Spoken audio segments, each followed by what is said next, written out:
खेत में मक्के की फसल पर फ्यूरी हाथों से डालते समय 8 व्यक्तियों को विषबाधा हो गई, जिसमें एक किसान को अपनी जान गंवानी पड़ी। दामोदर नारायण जाधव यह मृतक किसान का नाम है। अन्य 3 गंभीर महिलाओं समेत एक लड़के पर बुल्ढाना जिला सामान्य अस्पताल में उपचार चल रहा है।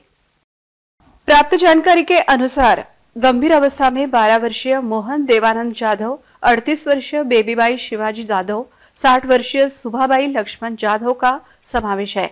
फसल पर फ्यूरी डालते समय दोपहर के दौरान सभी 8 को चक्कर आना, जी मचलने की शिकायत शुरू हो गई, जिसके चलते सभी को प्राथमिक आरोग्य केंद्र में दाखिल किया गया।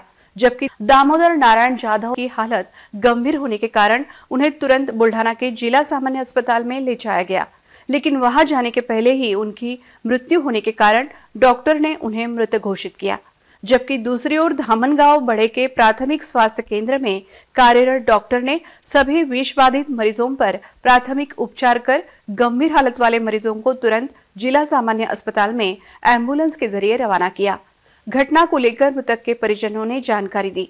घटना के कारण परिसर के अन्य किसानों में खलबली मच गई है। माझं नाव राजेश शिवाजी जाधव, आम्ही राहणार धामनगाव बडे, तालुका मोताळा, जिल्हा बुलढाणा येथील रहिवासी आहे। आज आमच्या शेतामध्ये मक्कामध्ये फ्युरी टाकत असताना त्या फ्युरीमुळे आमच्या 5-6 जणांवरती इन्स्पेक्शन झालेलं आहे, ॲक्शन झालेलं आहे। त्याच्यामध्ये आमचे 4 परिवारातले 4 लोक बुलढाणा येथे आणलेले आहे उपचारासाठी। तिच्यामधून आमच्या आबांची डेथ झालेली आहे आणि 3 लोक उपचार बुलढाणा सिव्हिल मध्ये इथे घेत आहे।